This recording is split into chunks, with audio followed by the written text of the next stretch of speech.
La Cafetera es un programa de radio que se financia gracias a las aportaciones de los oyentes. Si te gusta el periodismo que defiende y sientes que te acompaña, hazte mecenas y ayúdanos. Infórmate en radiocable.com/mecenas. Son las 8:30 de la mañana. Las 7:30 en la Casa Museo de José Saramago en Tías, Lanzarote. Buenos días, mundo. ¿Quieres un café?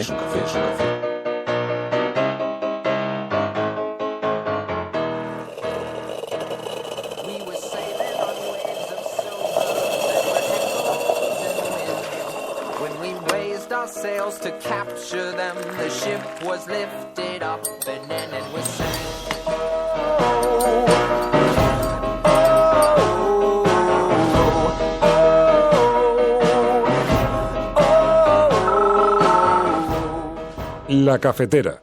Dirige Fernando Berlín. Si usted llega a ganar, ¿seguirá como presidente de la Junta de Andalucía? Sí, claro. Claro que sí, además lo he dicho. Yo tengo un compromiso con Andalucía y defender a Andalucía no es incompatible con defender a España. Al contrario, si es que los andaluces nos sentimos profundamente españoles. ¿Rajoy va a dejar de ser presidente del gobierno porque es presidente del Partido Popular? No, ¿verdad? ¿Va a dejar la señora Cospedal de ser ministra porque es, creo que, secretaria general del PP y ahora otra vez quiere ser secretaria general de Castilla-La Mancha? Y ministra de Defensa. También, por eso le decía, ¿no? Y bueno, yo me siento feliz, contenta, con honor y también siendo consciente de mis limitaciones, ¿eh? Yo sé perfectamente que necesito toda esa ayuda y más. Es decir, intento mejorar todos los días, pero necesito toda la ayuda posible para que el PSOE vuelva a ser un partido ganador. Y lo que es la alternativa de gobierno en este país. La negativa de Pedro Sánchez a no cerrar ese crowdfunding sería motivo de expediente disciplinario o no. Efectivamente, usted le ha dicho, todos los militantes del partido están obligados a cumplir las normas del partido, eso es así. Estamos en un proceso excepcional, de una gran trascendencia, que yo creo que efectivamente debería llevar a que eso se extremara precisamente, ¿no? A partir de ahí estamos en un proceso político interno en el que a nosotros nos gustaría que todo el mundo cumpliera evidentemente con la normativa, con nuestras normas internas y con las normas de carácter general. Pero insisto que una vez que nosotros hemos cumplido con nuestra obligación y con nuestra responsabilidad y que lo hemos trasladado, ya es cuestión de que cada uno interprete cuál es la posición que tiene. A nosotros nos parece increíble la irresponsabilidad del Partido Popular en esta situación.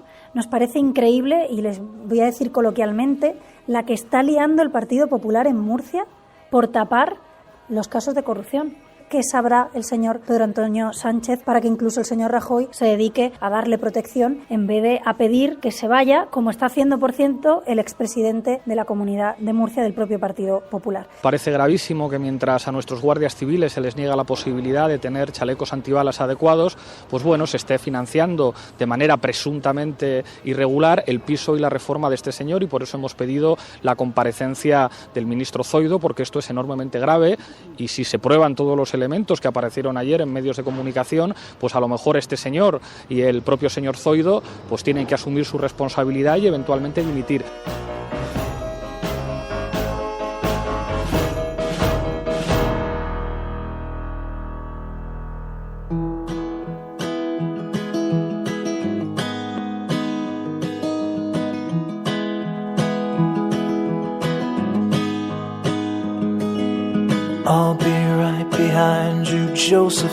¿Una tila? ¿Por qué una tila?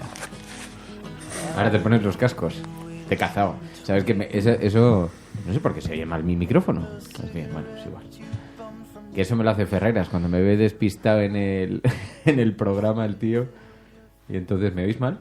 Con mucho eco, sí. Me oís con eco, ¿no? Así somos. Bueno, ¿qué se va a hacer? Muy buenos días a todos. Bienvenidos a La Cafetera. Creo que estoy entrando por tu micrófono. A ver, pásame tu micrófono. A ver, muy buenos días. Sí, bueno, pues tendremos que repartirnos. Somos gente solidaria, de izquierdas y progresista, Emilio. Buenos días a todos, bienvenidos a La Cafetera, una mañana más a este espacio en el que tratamos de analizar lo que le está ocurriendo a este país. Que te estaba diciendo, antes de esto, que Ferreras me hace eso, el tío. Cuando me ve despistado, que estoy tuiteando ahí con la gente, pues estoy tuiteando en los tiempos muertos. Y entonces de pronto me pregunta, bueno, Fernando, ¿qué te parece lo de la corrupción de la púnica de...? Ah, bien. Pues... Sí, así vamos. Bueno, muy buenos días a todos. Es que hemos tenido no sé qué pequeño problema técnico. Debería reiniciar la mesa en algún momento o hacer algo, pero bueno, ya lo miraremos a ver cómo narices hacemos esto. Pero un saludo muy especial a quienes os incorporáis al programa a esta hora, a quienes formáis parte de la resistencia de la retaguardia Percebeiro, su perfume. Hasta aquí hemos llegado. Tantas y tantas amigas que se incorporan al programa. Y hoy vamos a utilizar un hashtag. La cafetera, el pisito de Zoido. La cafetera, el pisito de Zoido. Ya sabéis que hay un lío monumental a cuenta de un piso que parecen haber puesto a disposición del director general de la DGT, de la Dirección General de Tráfico. Un piso que sobre el papel no le correspondería, puesto que pertenece a la Guardia Civil, y como la Guardia Civil además se encuentra sometida a tantos recortes históricamente desde hace tantos años, pues algunos guardias civiles están verdaderamente enfadados porque dicen, ¿qué broma es esta? De hecho, ayer nos escribían algunos oyentes incluso de la cafetera, guardias civiles, que me decían, Josete, me decía Fernando, tengo un coche con 350.000 kilómetros. He pedido, dice, en casa tengo un bajo techo que se está cayendo. He pedido que me lo reparen, son 500 euros de reparación y me han dicho que no hay dinero. Bueno, pues al director general de la Dirección General de Tráfico le están preparando un piso que debería corresponder a la Guardia Civil y le han hecho una reforma de 50.000 euros, así, para empezar. Y entonces esto lo destapó Ana Pastor en El Objetivo, hablaremos ahora con ella, porque ha provocado un revuelo enorme político, mucha repercusión entre los partidos políticos, y son muchas las cosas de las que tenemos que hablar en torno a este asunto. Saludamos a Emilio, María.es, buenos días. Buenos días. ¿Qué tal? ¿Qué tal vas? Bien. Fíjate. Le estoy compartiendo el micrófono, a ver si llegamos. Compartir el micrófono, hacer algo. Bueno, escuchamos un poquito de música y continuamos. Hold my hand, I'll hold my breath. There's nothing in this world we really own. And Jesus Christ, if you tore my heart out, the only thing I'd feel was less alone. Now hold my hand and take my breath and leave a ver, ahora sí. A ver, yo creo que sí. A ver, habla tú. Sí. Ahora sí, ¿verdad? Parece que ahora sí, sí. A ver, Mary. A ver. Ahora estamos todos. Comprobando. Sí. Flujo, control de flujo. Energía. Breiko, energía 1, motor 1. Dice, ¿y esta tonada cristiana? Dice en alguien que no le ha gustado esta canción de Josh Woodward. Pues es una de Creative Commons que nos gusta mucho porque nos entona, nos gusta este tono así sosegado para empezar las mañanas. La cafetera es un programa muy de eso, de sosiego, de tranquilidad, de calma. Bueno, os decía, muchas cosas de las que hablar, muchas cosas que comentar en torno a la actualidad, porque sabéis que está todo este lío del piso de Zoido. Y vamos a tratar de hablar ahora enseguida con Ana Pastor. Ayer hubo repercusiones políticas sobre este tema y vimos, por ejemplo, a algunos partidos políticos pidiendo explicaciones por lo del piso. Respecto a la primera pregunta, nos parece gravísimo que mientras a nuestros guardias civiles se les niega la posibilidad de tener chalecos antibalas adecuados, pues bueno, se esté financiando de manera presuntamente irregular el piso y la reforma de este señor, y por eso hemos pedido la comparecencia del ministro Zoido, porque esto es enormemente grave, y si se prueban todos los elementos que aparecieron ayer en medios de comunicación, pues a lo mejor este señor y el propio señor Zoido pues tienen que asumir su responsabilidad y eventualmente dimitir, porque ya le digo que es muy grave que mientras los agentes de la Guardia Civil no tienen chalecos antibalas, este señor tenga un piso magnífico y con el dinero público se le paguen la reforma.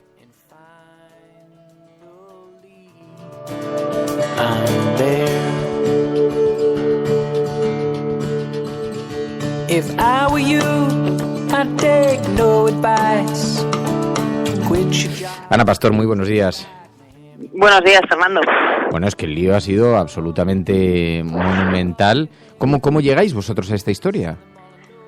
Bueno, nos llega una documentación, cualquiera que ha trabajado en un medio de comunicación sabe que este tipo de información puede llegarte como periodista. Nos llegó una información sobre la posibilidad de que alguien que no fuera de la Guardia Civil estuviera ocupando una casa de la Guardia Civil. Es el origen de todo, como ya la gente ha escuchado en Radio Cable y en otros sitios, y nos pusimos a mirar si podíamos conseguir documentación sobre esa pista. Y bueno, a partir de ahí conseguimos todos los papeles que hemos estado enseñando, papeles oficiales, insistimos, y al final el viernes decidimos ponernos en contacto con el Ministerio, y ya ocurrió todo lo que habéis visto. El ministro dijo 3 días después que se había enterado ese mismo día en Bruselas, y no es verdad, como ya contamos el viernes, habíamos llamado a su equipo. Claro, porque vosotros pusisteis en contacto con el equipo del Ministerio. Esto, de entrada, es absolutamente irregular, ¿no? Los pisos de la Guardia Civil no pueden estar destinados, en principio, a nadie que no pertenezca a la Guardia Civil.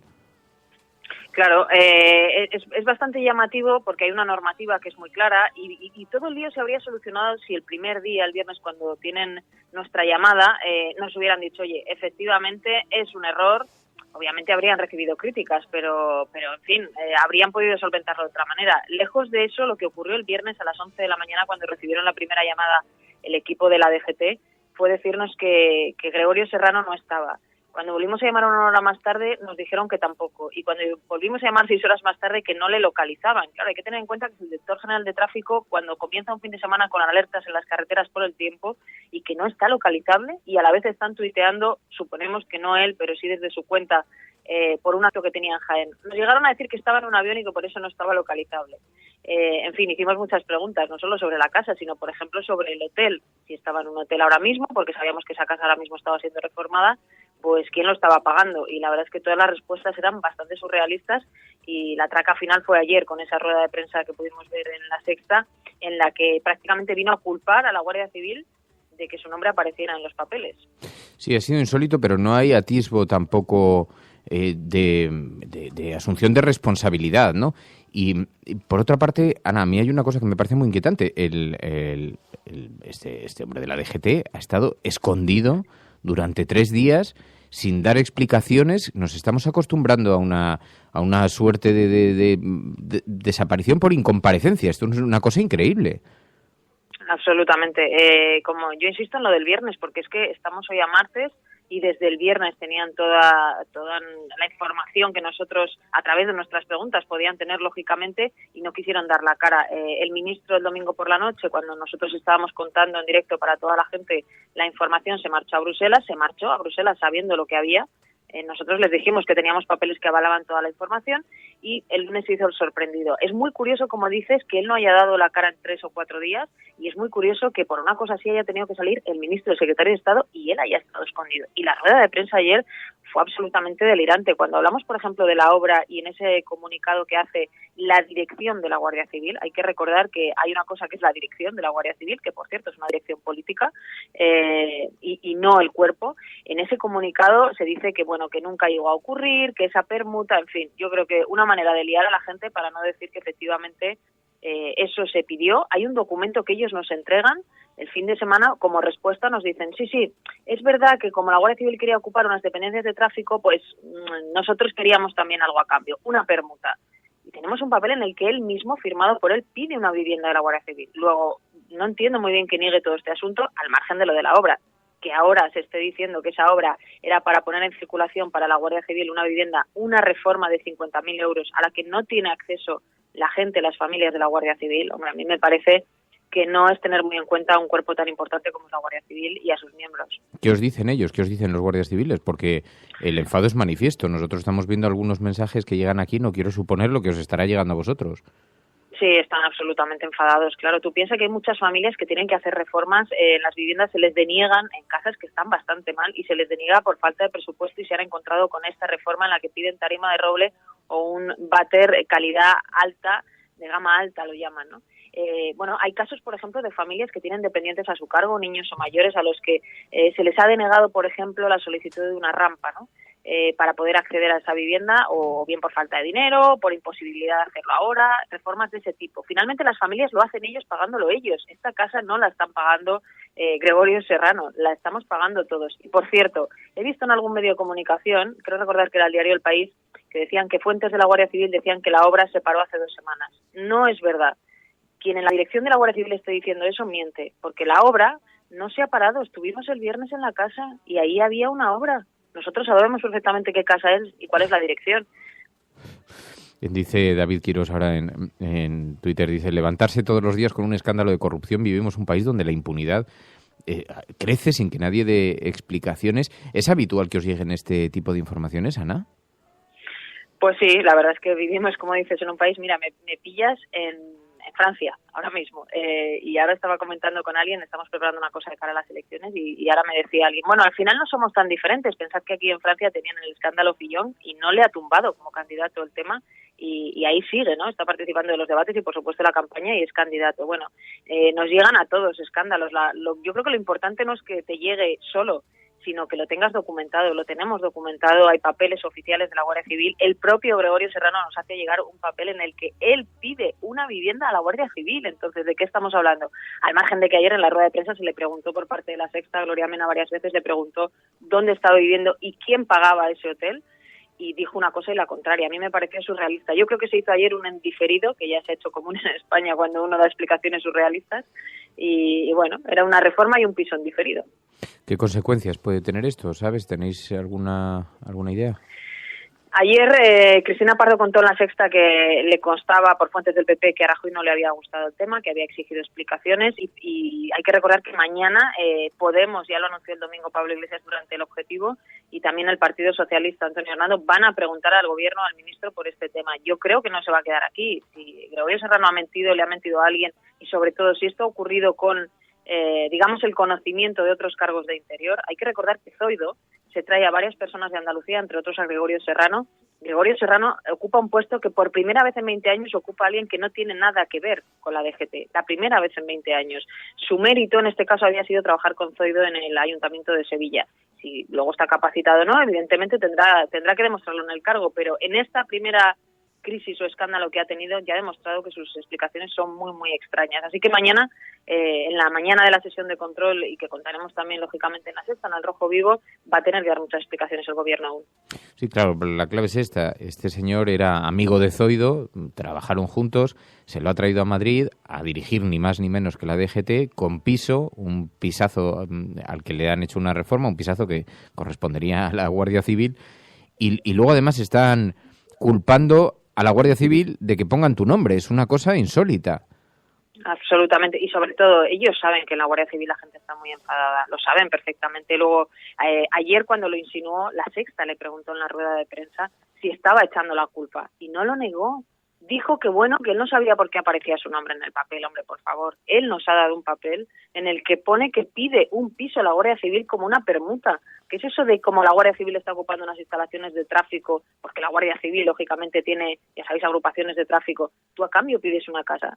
Es verdad que los anteriores directores generales de tráfico ocupaban una vivienda del Estado, que nos puede parecer bien o mal, pero eso es así y eso sí que está contemplado. Lo que ocurre es que él está ocupando, o iba a ocupar, mejor dicho, iba a ocupar esa vivienda que está siendo reformada y es de la Guardia Civil. Ayer, por ejemplo, en la rueda de prensa dijo que nosotros habíamos asegurado que ya estaba allí. No es verdad, tanto es así que hemos contado que la está reformando para entrar a vivir.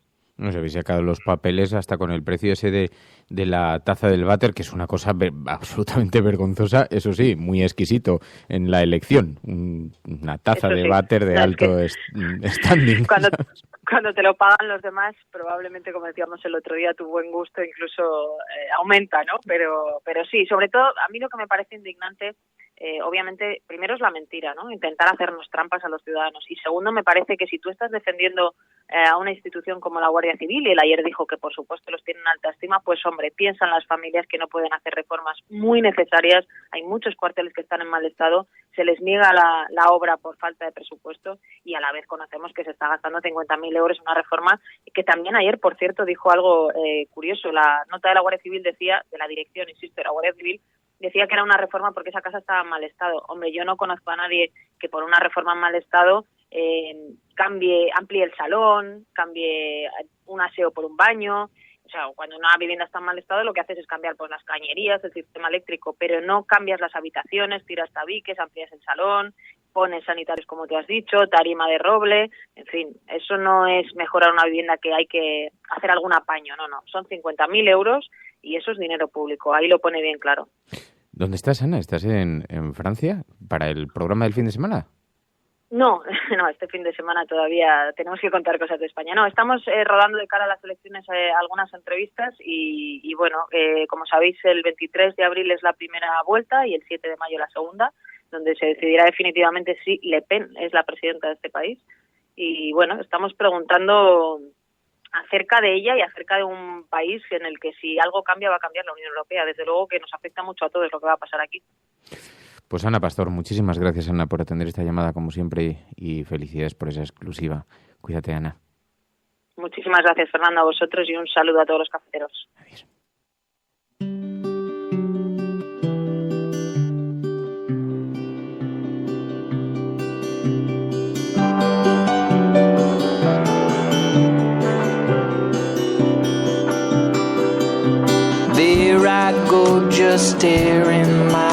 Así que en esta fotografía del costumbrismo nacional nos encontramos como el nepotismo, los amiguismos se suceden y nos dejan episodios como este, del que nos hemos enterado casi por casualidad. Pero esto es un escándalo total. Aquí la gente se permite utilizar los recursos públicos para sus colegas, se lo traen al frente de la DGT, le ponen un pisaco, cuando además es verdad que la Guardia Civil está pasando por unas situaciones, y veis los cuarteles como están. Algunas de las fotos que nos enviaban ayer decían, bueno, mira, esta es mi casa. Dice, 50.000 euros de reforma para alguien que ni siquiera es de la Guardia Civil. Es, en fin, se extiende por muchas ramificaciones, ¿no? Pero tampoco es algo nuevo, porque este país es muy de eso, ¿no? ¿Qué os pasa? Estamos aquí diciendo quién habla. Yo creo que el problema no es tanto lo que se ha gastado y todo esto, que está muy mal, sino que hemos visto que parece que no aprenden. O sea, ha habido casos de corrupción que se han destapado y seguimos viendo este tipo de actuaciones. Parece que no han aprendido nada o que no quieren aprenderlo. Yo no hablaría de costumbrismo español, porque me parece generalizar un comportamiento que... Joder, macho, es que llegados a este ya, punto... pero quizá es que hacia la política o hacia este modo de hacer política va gente que luego convierte las instituciones en un cortijo, ¿no? Porque esto de me traiga a mi amigo de Sevilla, pero es que mi amigo deja su piso abierto en Sevilla y le voy a pagar 80.000 euros al año, pero para que no se gaste dinero aquí, se lo pueda gastar en Sevilla, le voy a poner un pisazo de la Guardia Civil, pues eso es un comportamiento que yo no creo que sea generalizable, ¿no? Desde el punto de vista de toda la sociedad. Quiero decir, evidentemente hay gente que va a la política a esto y que evidentemente quiere mantener un estatus pues que igual no es el que le corresponde en ese cargo político, ¿no? Hemos visto, yo recuerdo el ministro Soria pues hacía cada 2x3 bolos en Canarias, ¿no? Para ir con todo el ropaje de un ministro a pasar los fines de semana allí, ¿no? O incluso otro ministro, compañero suyo, que fue muy famoso, un viaje que hizo su perro en un avión público, ¿no? Y luego se dice que condecoró a los que habían pilotado ese vuelo con una condecoración pensionada. O incluso, cuando Ana Pastor se estaba refiriendo al baño que va a poner, o que se iba a poner en este piso del nuevo director general de tráfico, yo recuerdo cuando ingresaron a Jaime de Marichalar en el Hospital Gregorio Marañón de Madrid, el baño de su habitación lo tumbaron en 4 horas y le pusieron uno totalmente nuevo. O sea, llevaron los sanitarios de allí y como era un culo real, pues no podía aposentarse donde lo habían hecho otros españoles de a pie, ¿no? ¿Cuántas de estas habrán hecho sin que nosotros sepamos nada, ¿no? Y por eso quizá aquí ya debería haber una ley que proteja a quienes denuncien estas cosas, ¿no? El problema es cuando van ocurriendo, nosotros estamos esperando a ver hasta dónde llega la reacción política, si dimite o si no dimite, pero realmente debería haber no solo protección a funcionarios, sino que debería haber algún tipo de incentivo, quiero decir, a quien esté atento para denunciar estas cosas, ¿no? Porque eso mejora y sanea, hablando de sanitarios, nuestra vida política. Bueno, y todo aquel periplo de la novia de Monago, ¿en qué quedó? ¿Cambiaron los protocolos? ¿Cambiaron los controles? Monago se dedicaba a viajar a costa del erario público, a costa del presupuesto del Congreso, del Senado, y se viajaba a Canarias porque tenía allí una novia, entonces hacía viajes recurrentes. Se montó un formidable escándalo en aquel momento fue pasando el tiempo y hasta hoy. Y como todos estaban en el ajo, ningún partido político del Congreso de los Diputados en esos años lo de los viajes ha hecho pública su lista de desplazamientos en esos años, ¿no? O sea que por eso luego no ha tenido la repercusión que tenía que tener. Han hecho unos cambios en los modelos donde tienen que explicar dónde se desplazan, para qué se desplazan y por qué el cargo va a una agencia de viajes que tiene contratado el Congreso de los Diputados, pero ningún partido ha puesto en Internet una lista de sus desplazamientos. Bueno, sobre esto, Josefina Valencia se muestra mucho más positiva. Dice, se han hecho un Soria, mentir hasta dimitir. O sea, que ella confía en que este señor va a dimitir, pero siempre parece que antes hay que mentir y que negar la mayor, cuando realmente yo creo que tenía razón en eso Ana Pastor, que decía, es que si las cosas las hubiesen dicho desde el principio, hubiese estado mal, pero al menos no hubiesen mentido, ¿no? No, iba a decir, no hay ningún sentido del honor, ¿no? Yo ya no pido que sean un político japonés del siglo XIX que se haga el harakiri, pero no hay ningún sentido del honor. A mí me pasa algo así, me escondería. Vamos, no lo haría, pero es que no hay ningún sentido del pundonor. Claro, y esta gente además la impudicia que miente de esa manera, pues ya debe ser que tiene un cierto ejercicio. Lo que yo veo bastante difícil es la autoridad que va a tener este director general de tráfico cuando esté ante un grupo de guardias civiles con los que tenga que coordinar cualquier trabajo, cuando se ha dedicado a quitarles recursos que ellos deberían tener, pues como ha explicado Ana, en algunos casos para hacer una rampa para el acceso de una persona con dependencia, ¿no? Y se los han negado. Entonces, ¿qué autoridad tiene este hombre, más allá de que su nombre figure en el boletín oficial del Estado, a la hora de hablar con esta gente? Y otra cosa que nunca sabremos en España es que en los últimos 20 años, sobre todo cuando la burbuja inmobiliaria estaba por las nubes, aquí se privatizaron miles de viviendas que pertenecían al ejército, muchos miles, más de 30.000, con una media de precio ridícula para lo que había en el mercado. Algún día estaría bien que supiéramos, porque hay viviendas, por ejemplo, aquí en Madrid, y me imagino que es por donde este hombre se la está construyendo, en la Glorieta de San Bernardo, en la Valla del Retiro, grandes pisos que eran del ejército y que se privatizaron a miembros del ejército. Y no creo que fuera por condiciones de más o menos necesidad, pero por precios que igual eran la tercera parte de lo que había en el mercado, ¿no? Y en ese movimiento de miles de viviendas, pues nunca sabremos exactamente lo que ocurrió, pero no se ha hecho, por ejemplo, si hay esas necesidades para, digamos, los trabajadores que tienen menos recursos dentro de esos cuerpos y que necesitan por un traslado vivir fuera de donde son, pues no se ha hecho un buen fondo. ¿Dónde está el límite de lo que se ha privatizado? Y hacía falta para que esta gente no tenga una lista de espera, ¿no? Y además fue en un momento tremendo porque fue a principios del siglo XXI, quiero decir, en los años 2000-2005.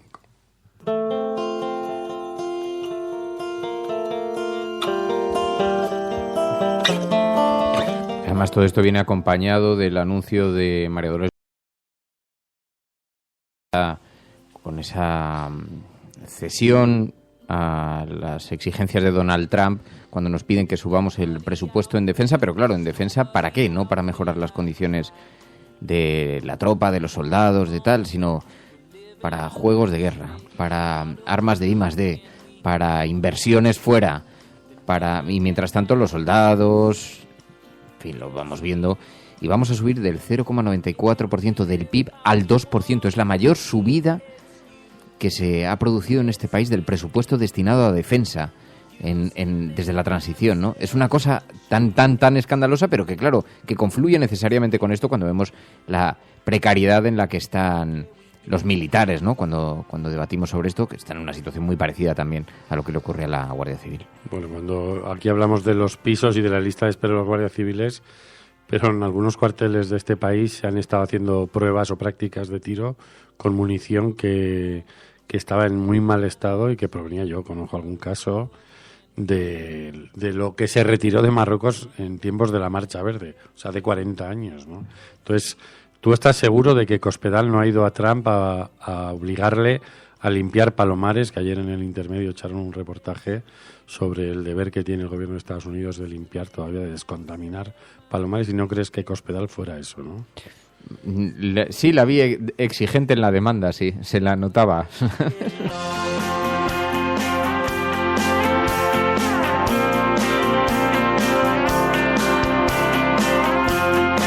Y entonces dice Argantonio, dice, bueno, ¿y qué dicen los diarios del Pisito? Fer, te digo, pues a ver, estoy aquí buscando. Mira, al País se le ha pasado, no debió llegar a tiempo, al fin y al cabo es martes y esto salió el domingo. Entonces igual las rotativas estaban en marcha. El ABC, está Puigdemont, tampoco debe ser, no había tinta. El miércoles, el periódico El Mundo, Hacienda, Educación, el Senado, Ciudadanos, la CUP. El Pisito tampoco está, no lo vemos tampoco por aquí. En el periódico La Razón seguro que llevan aquí Rajoy, Podemos, enaltecimiento, el terrorismo, la CUP toma la sede del PP, las primarias. Se nos ha olvidado, se nos ha quedado en el tintero. And if I raise my mind, I'll fix all the clouds in my stare. En fin, suena a broma, pero es la realidad con la que tenemos que convivir en este país. Y mientras tanto lo que vemos es efectivamente como la agenda setting, es decir, la agenda que marcan los grandes medios de comunicación, los titulares por donde enfocan la actualidad. Sí, vemos este asunto de la CUP. Ayer el Partido Popular acusó a la CUP de asaltar su sede en Cataluña, y entonces en este nuevo fascículo, en las tensiones entre Cataluña y el resto de España, pues Maillo apuntó directamente a un partido político de haber provocado ese asalto. El intento y en la entrada de la CUP al asalto en una sede del Partido Popular. Y quiero dejar constancia y dejar constar aquí que estamos ante una auténtica barbaridad, producto de un partido, por llamarlo así, radical y extremista, que lamentablemente es el que lleva las riendas de Cataluña. Eso dice Maillo, y el ABC en su portada: los socios de Puigdemont asaltan la sede del PP catalán para exigir un referéndum. El gobierno pide a la Generalitat que rompa de una vez por todas con los radicales de la CUP, cuya portavoz en el Parlamento Autonómico participó en la ocupación, dice el periódico ABC en su portada.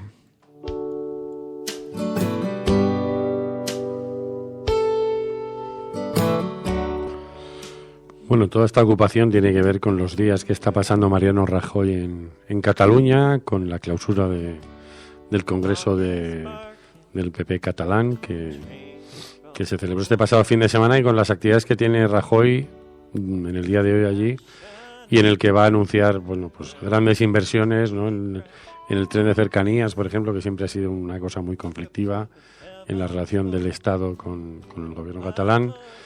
Yo no sé hasta qué punto esto favorece realmente, ya no voy a decir a las CUP y su electorado, ¿no? Pero hasta qué punto puede hacer más difícil la defensa de lo que está pasando allí a gente que lo defiende desde aquí, ¿no?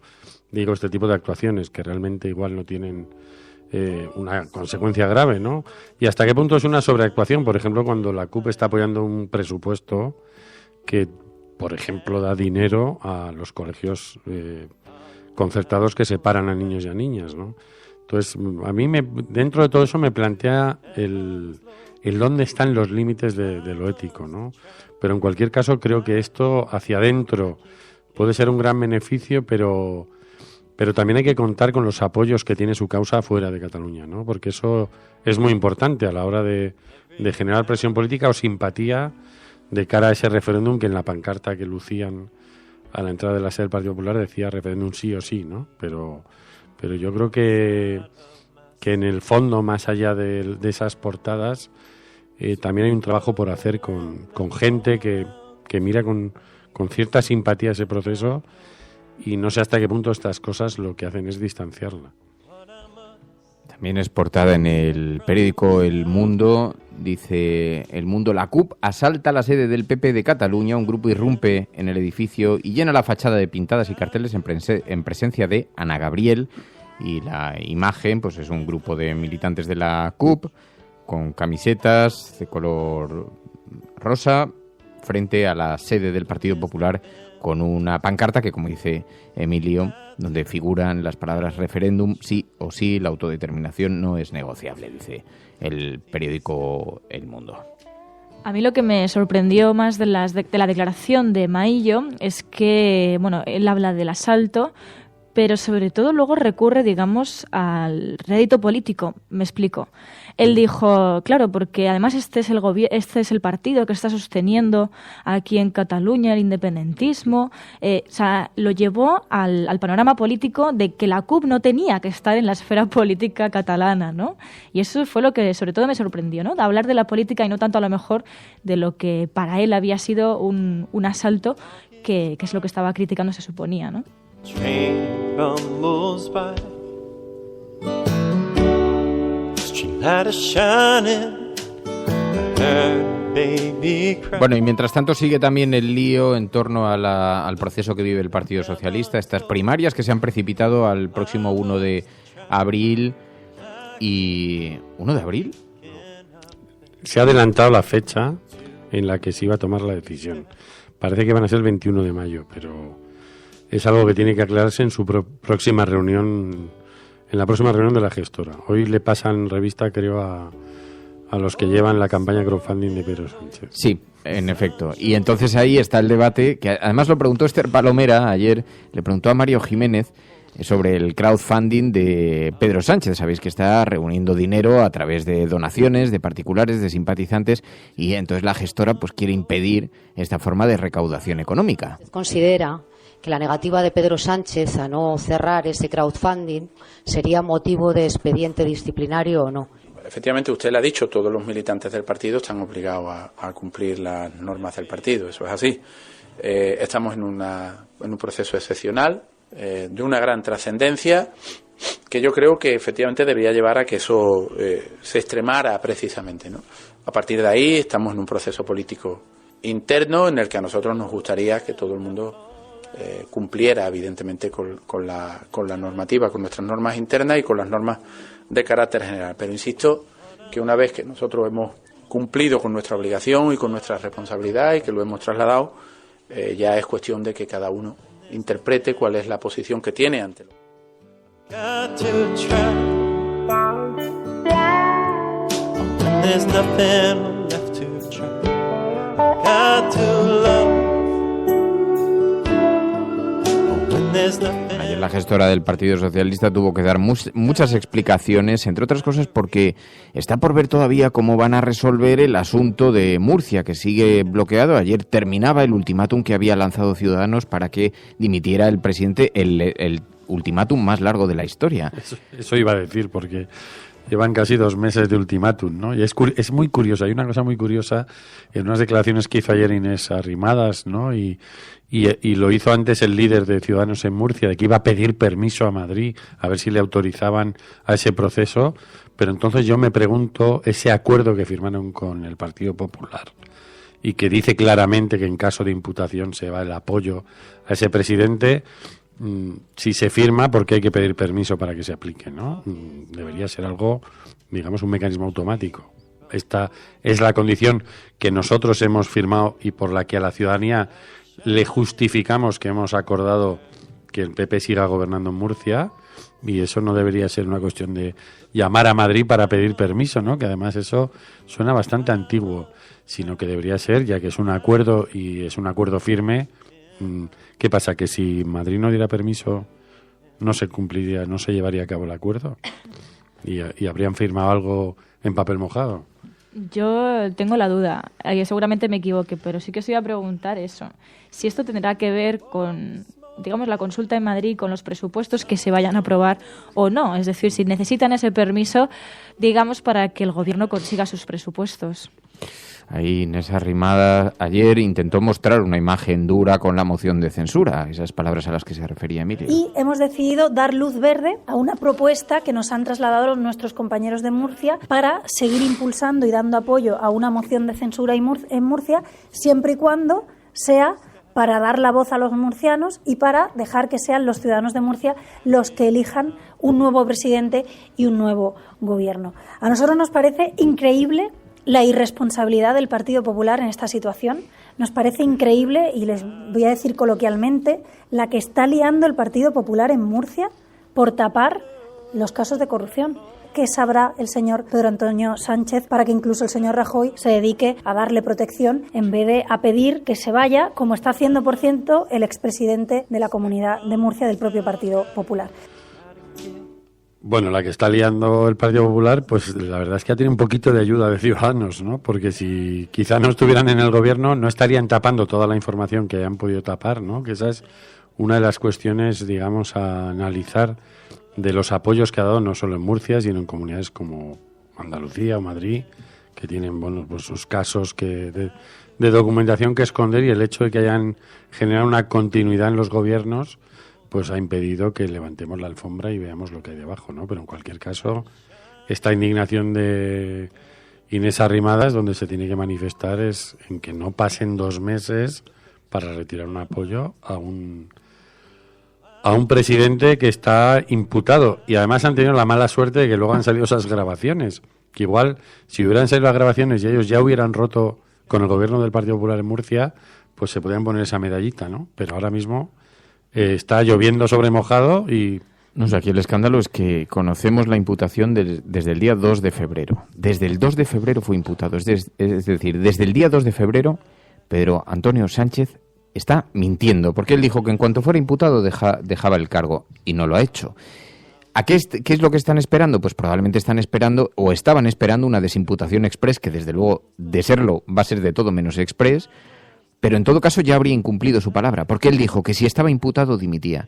Y el Partido Popular, además, acaba de reelegirlo con el 90 y tantos % de apoyos como presidente del Partido Popular de Murcia. Es decir, hay una complicidad para con este asunto. ¿Y qué es lo que nos tememos muchos?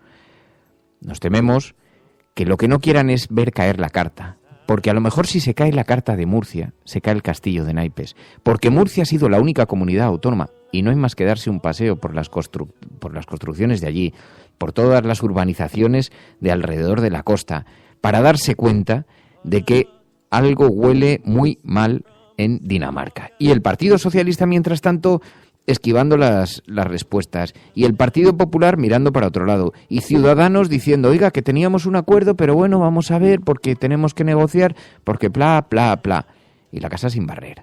Lo que está en juego en estos momentos es la posibilidad de conformar un nuevo gobierno que abra un nuevo tiempo en esa comunidad autónoma, en esa prórrogas y prórrogas. Y Ciudadanos con su posición lo está impidiendo. Culpabilidades, se echan unos a otros las culpas, prórrogas, bueno, a ver si un nuevo gobierno, bueno, a ver qué es lo que ocurre, en lugar de aplicar una moción de censura inmediata. Creemos que lo más razonable es esperar para evitar que se produzca lo que yo he dicho antes, que haya resoluciones judiciales posteriores que ya sean irremediables o que la situación sea profundamente irremediable. Y Ciudadanos tiene que elegir entre la moción de censura para nombrar presidente a alguien que no ganó las elecciones, que no las ganó, además con la suma de Podemos, o esperar a una resolución judicial. Y el Partido Socialista, pues ya sabemos que está echado al monte, que lo que está dispuesto es a gobernar, forma parte de su estrategia. Son 15 denuncias, 16 denuncias contra el PP allí, en Murcia. Su estrategia después de las 15 denuncias es ahora la moción de censura. Como no ganó las elecciones, como no me quieren los ciudadanos, pues lo voy a hacer por la puerta de atrás. Bueno, vemos otra vez a Amarillo mintiendo con lo de las 15 denuncias, que ya el objetivo precisamente hace 2 semanas hizo un chequeo de esas denuncias y no eran tales, ¿no? Pero me llama la atención el uso de la palabra irremediable, ¿no? El presidente de Murcia, simplemente por ese auditorio que está enfangado en algún lugar de esa comunidad autónoma, inutilizado, y donde se han invertido millones de euros, ha demostrado que ya es un gestor incapaz, ¿no? Y por lo tanto, el hecho de que dimita no me parece en ningún caso irremediable, más allá de que tenga que asumir responsabilidades por muchas más cosas, como las grabaciones que se conocieron ayer, ¿no? Del dinero público utilizado para blanquear, mejorar y dar brillo a su reputación, que eso también es grave, ¿no? Y es un síntoma de muchas más cosas, ¿no? Porque alguien que es capaz de hacer eso, pues tiene una laxitud en el modo de su gestión que dice bastante poco de él, pero en cualquier caso no parece irremediable su dimisión para el futuro de Murcia, ¿no? Seguro que hay muy buenos gestores por ahí.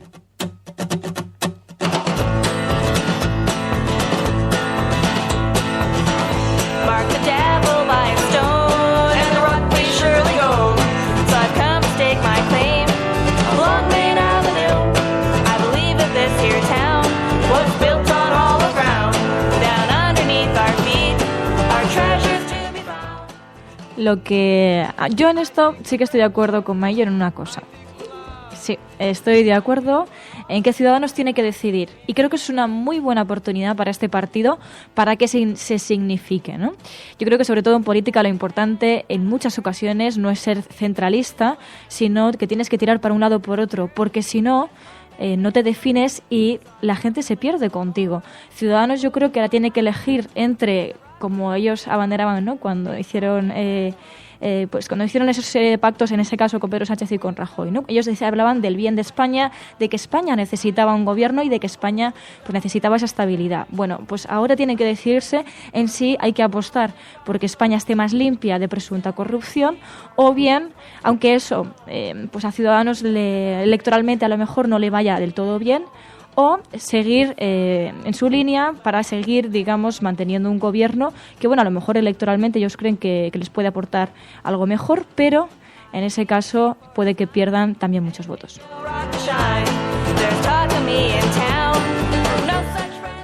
Bueno, esto es lo que se refiere a la polémica con Murcia, pero hay otras polémicas que están aparcadas también en los últimos días. Hemos oído hablar mucho de la misa, en la 2, de la conferencia episcopal, las clases de religión. Y obligación que tienen los padres a educar a sus hijos. Ese me apunto, el sujeto del me apunto a la clase de religión, o apunto a mi hijo, el sujeto es el padre o la madre, y es el propio alumno que quiere recibir esa enseñanza religiosa, porque hay un tópico que se ha extendido mucho en la sociedad actual que presenta la clase de religión como si fuera un privilegio que tienen las confesiones religiosas o los grupos sociales y que el Estado concede.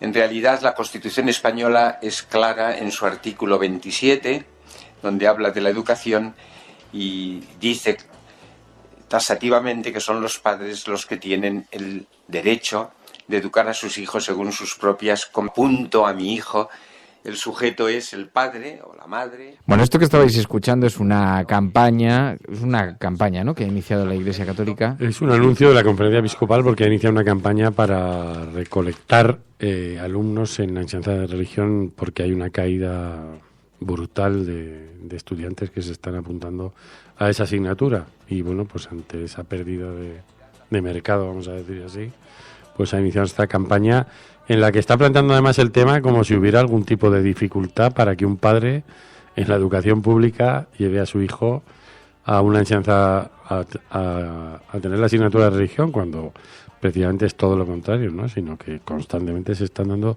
todo tipo de facilidades a la Iglesia Católica, además de la financiación de varios cientos de millones de euros para que lo haga a través de los colegios concertados. Sí, dice de Murian, dice, la campaña ante la estampida de las clases de religión. Bueno, pues ¿queréis ver algo simpático? Algo curioso, singular. Resulta que hoy Pablo Iglesias escribe en 20 minutos un artículo, un texto, que se llama Si la misa la oficiara el Papa Francisco. Y el líder de Podemos elogia allí la figura de el Papa Francisco.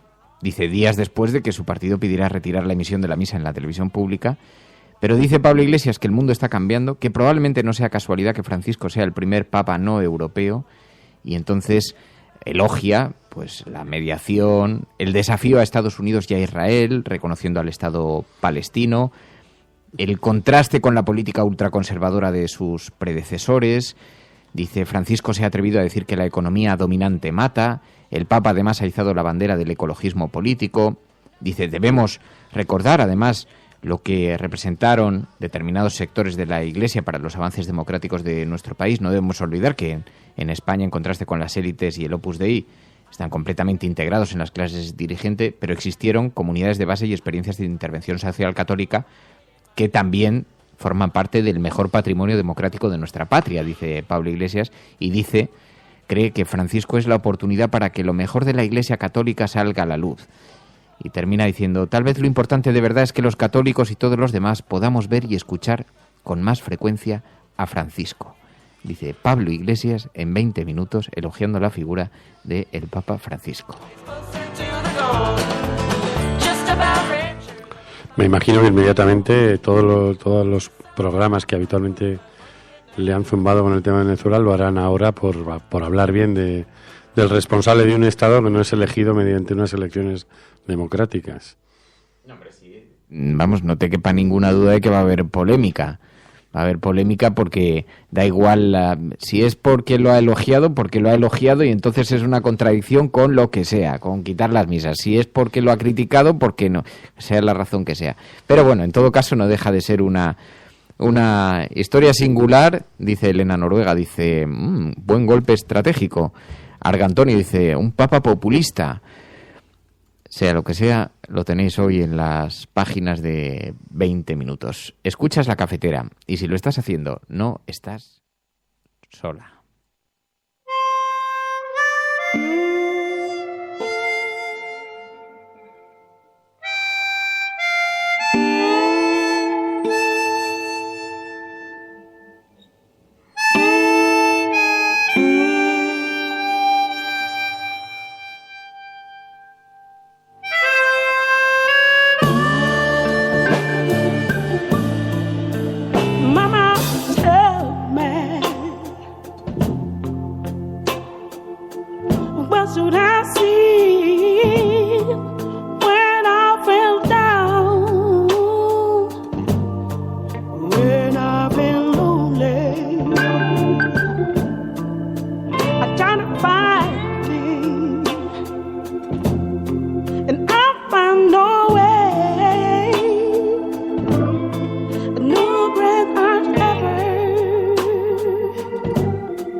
Tu colaboración es importante.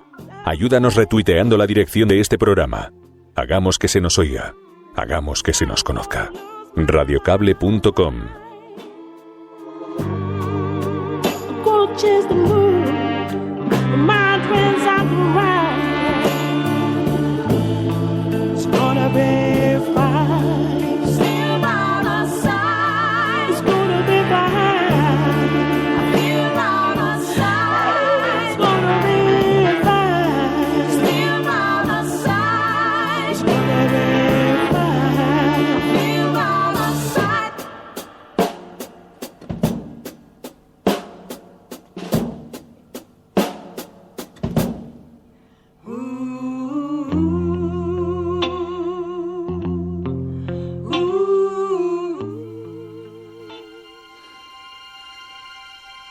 En la naturaleza del hombre está que seamos buenos los unos con los otros, que nos hagamos felices y nos ayudemos a prosperar. El ser humano es así. El odio no es intrínseco a nosotros. El mundo es muy grande y todas y cada una de las personas tienen cabida en él. Aquí todos deberíamos ser iguales. Criaturas libres y hermosas, sostenidas por una tierra rica. Una tierra que tiene capacidad suficiente para alimentar a toda su población. Pero no lo hace. La codicia nos ha perdido. El materialismo nos ha cegado y nos ha empujado a la ignominia, o lo que es peor, a la indiferencia. Pusimos la investigación y el desarrollo al servicio de nuestro bienestar, pero nos equivocamos en la manera de hacerlo. Cuanto más tuvimos, más quisimos, relegando al olvido a la parte más importante de nosotros, nuestra humanidad. Más que riqueza necesitamos sentimientos, más que progreso, solidaridad y amor. Si nos olvidamos de lo que somos, el futuro estará perdido. Vosotros tenéis el poder para cambiar las cosas. Vosotros tenéis el poder para acabar con un sistema que ahoga, exprime, desespera y mata. A los que me estéis escuchando os lo digo. La felicidad es posible. La vida es posible. No escuchéis esa voz que dice, poco puedo hacer. Porque muchos pocos es mucho. Y juntos podemos construir un mundo nuevo. Un mundo mejor donde hombres, mujeres y niños puedan comportarse y desarrollarse como hombres, mujeres y niños. Luchemos por una vida digna donde nadie pase hambre, donde no exista la miseria. Ciudadanos, en nombre de la razón, unámonos contra la delirante injusticia del hambre.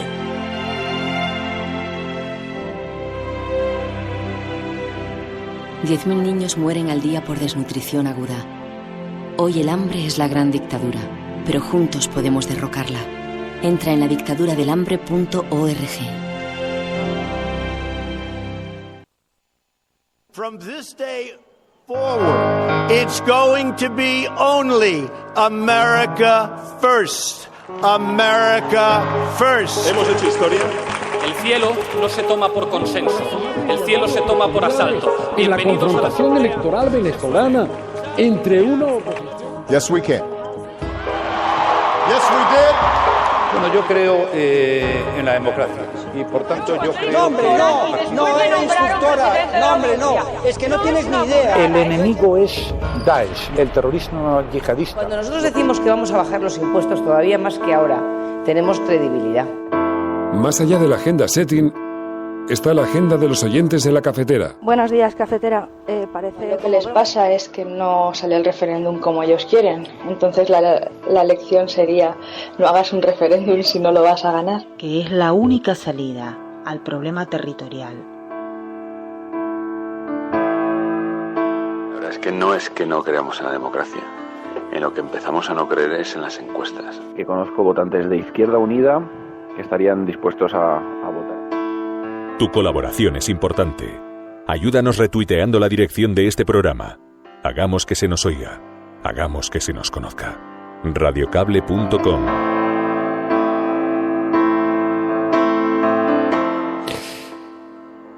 Bueno, pues este es el espacio, ya sabéis, en el que damos cabida a aquellas noticias que nos hacéis llegar y sobre las que queréis que nos detengamos también, que no ocupan lugar en las grandes portadas impresas de los medios de comunicación, y a través del hashtag de hoy, almohadilla la cafetera el pisito de Zoido, almohadilla la cafetera el pisito de Zoido, que menudo escándalo. A través de ese hashtag nos hacéis llegar algunas noticias y también repasamos un poco las informaciones de los digitales, ¿no? Porque vemos, por ejemplo, algunas informaciones que difícilmente veremos en las portadas de los periódicos, pero sin embargo si encontramos, por ejemplo, en la portada de lamarea.com, los grandes bancos europeos ganan 25.000 millones en paraísos fiscales, dice lamarea.com. Las 20 principales entidades europeas, entre ellas Santander, BBVA, registran el 26% de sus beneficios en estos países, que representan solo el 12% de su facturación y el 7% de su personal, según un informe de Oxfam, Intermon y la Fair Finance Guide Internacional. Dice La Marea. En Público.es dice: el PP busca ayuda de Ciudadanos y de PSOE para diluir la comisión del Congreso sobre las grabaciones. Dice Público.es, que también señala que hay destacadas dirigentes del PSOE que han lanzado un grupo de apoyo a Susana Díaz. Y recuerda además Público.es una noticia que merece ser destacada.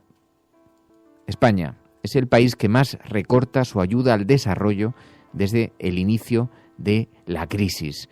Lo recuerda Público.es y además es especialmente relevante ahora que vemos cómo se nos anuncia un aumento en el presupuesto de defensa para alcanzar el 2% del PIB, que es una cantidad de millones de euros. Bueno, pues mientras tanto, el informe La realidad de la ayuda de Oxfam Intermon está alertando de que en los niveles actuales la cooperación española está cercana a la irrelevancia en un momento de grandes crisis humanitarias, y está pidiendo una refundación porque Intermon, Oxfam, dice que esto va a tener consecuencias muy importantes. Es este informe que se ha publicado precisamente hoy y atribuye el desplome de esta política pública. Dice que ha sido constante desde el inicio de la crisis económica y que ha convertido a España en el donante de la Organización de Cooperación y el Desarrollo Económico de la OCDE, que más ha visto caer su esfuerzo en ayuda al desarrollo desde el año 2008. Dice público.es. En eldiario.es, regalos a políticos. Regalar 800 euros en vinos a políticos no es delito, según el Tribunal Supremo, dice eldiario.es en una información firmada por José Precedo, y eldiario.es dice que hay un auto que rechaza investigar al exministro José Blanco y al portavoz del Senado del PP, a José Manuel Barreiro, que recibieron botellas de Vega Sicilia de un imputado. Una jueza de Lugo había remitido una exposición razonada para imputar por cohecho impropio a ambos cargos aforados, pero resulta que el criterio del Supremo choca con el utilizado por el juzgado de instrucción para investigar a 24 cargos y funcionarios no aforados por el mismo motivo. Así que regalar 800 eurazos en vino a políticos ni delito ni compromete su independencia, dice un juez. También en Infolibre, los pinchazos prueban que el presidente de Murcia tomó la iniciativa para verse con el conseguidor de Púnica. Pedro Antonio Sánchez envió 2 SMS a Alejandro de Pedro el 21 y el 22 de septiembre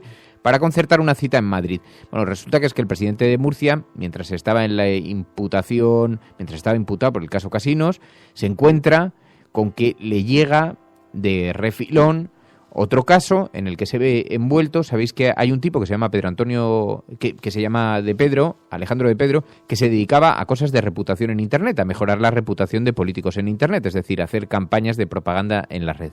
Y entonces resulta que hay indicios que indicarían que Pedro Antonio Sánchez, el ahora presidente de Murcia, estaba intentando llegar a un acuerdo con ellos, estaba intentando contratarles para limpiar la imagen de algunos políticos murcianos. Claro, todo esto habría sido pagado con dinero público. No se llegó a cerrar la operación, entre otras cosas porque la policía se llevó por delante a toda la empresa que supuestamente iba a arreglar la reputación de los políticos en las redes sociales y en Internet y tal. Pero claro, mientras hemos estado escuchando al presidente de Murcia presumiendo de honorabilidad, cuando existían estas grabaciones, cuando existían estas conductas, ya más allá de la imputación, es de una auténtica desvergüenza escucharles todavía en el Partido Popular defender al actual presidente de Murcia en su cargo, ¿no? Estás escuchando La Cafetera.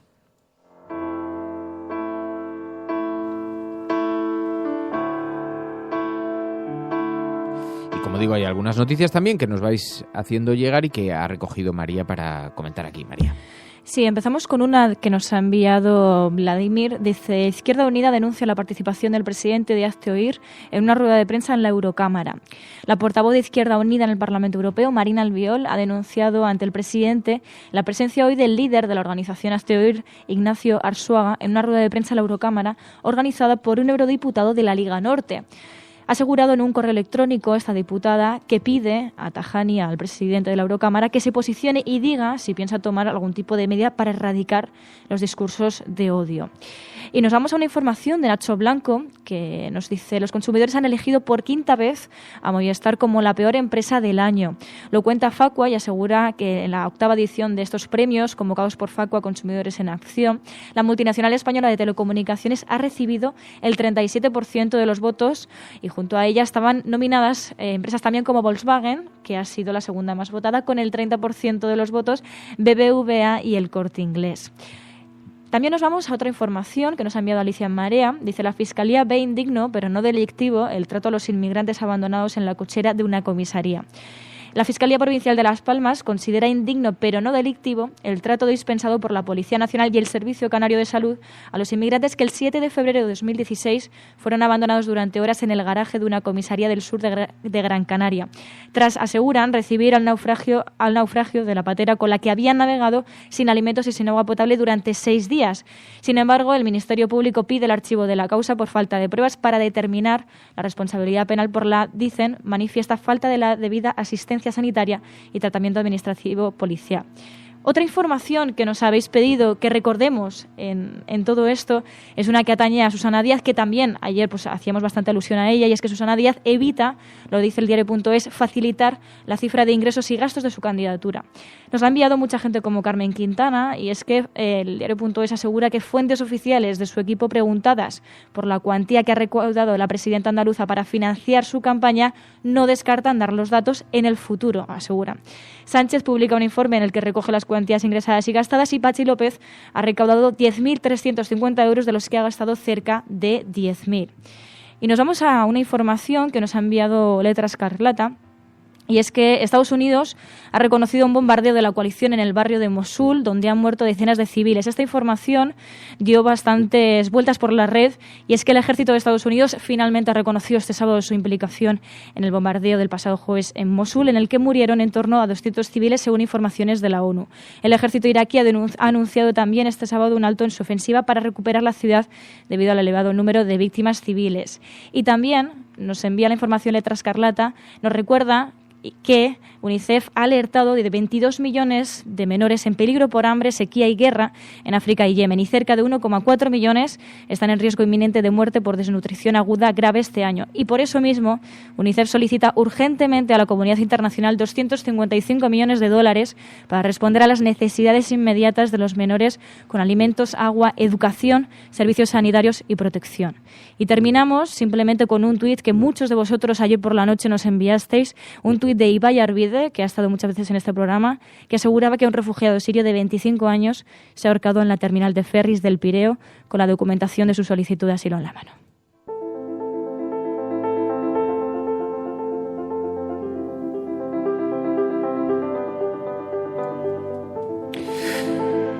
Miguel Hernández, el poeta que nunca cerró los ojos. El 28 de marzo de 1942 Miguel Hernández fallecía en Alicante.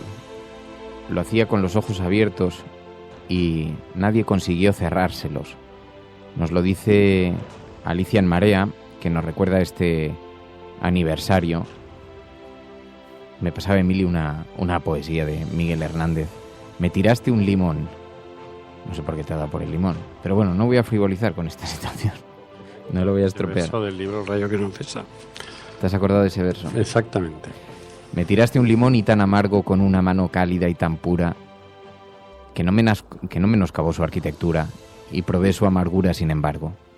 Con el golpe amarillo de un letargo dulce paso a una ansiosa calentura mi sangre que sintió la mordedura de una punta de seno duro y largo. Pero al mirarte y verte la sonrisa que te produjo el limonado hecho a mi voraz malicia tan ajena, se me durmió la sangre en la camisa y se volvió el poroso y áureo pecho en una picuda y deslumbrante pena. Miguel Hernández.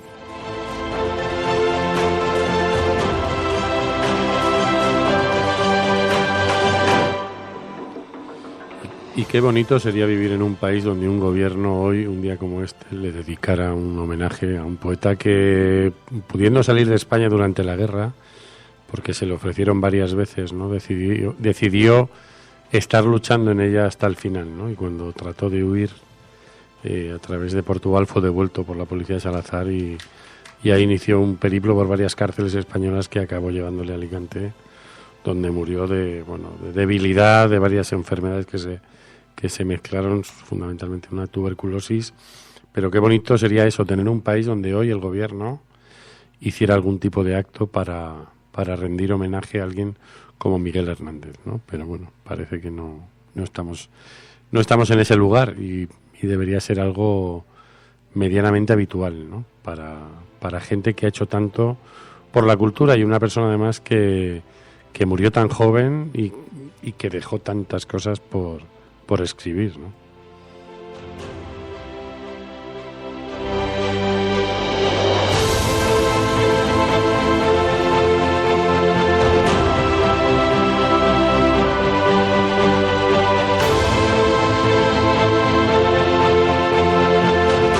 Bueno, pues así nos vamos a marchar. Muchísimas gracias a todos por vuestra compañía, muchísimas gracias por vuestra participación, muchas gracias a todos aquellos que además apoyan este programa, se hacen mecenas, María, que se ha hecho mecenas esta noche, también a Jesús en las últimas horas, también a Ana, a tantos y tantas amigas, a Antonio, que ayudan y hacen realidad este programa, este proyecto, y lo van fortaleciendo poquito a poco, pero va creciendo como un arbolito y va hincando sus raíces en el suelo. Muchas gracias a todos, de verdad. Mañana volvemos. Islán, Gisas, Mediterranean, Luc Val, Enfermero Salesa, menudo tiarro.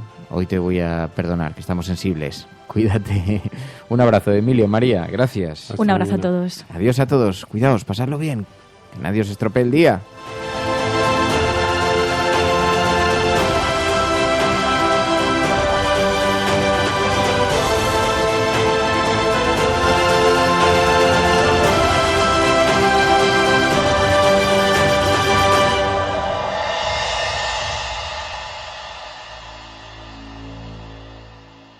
La Cafetera es un programa de radio que se financia gracias a las aportaciones de los oyentes. Si te gusta el periodismo que defiende y sientes que te acompaña, hazte mecenas y ayúdanos.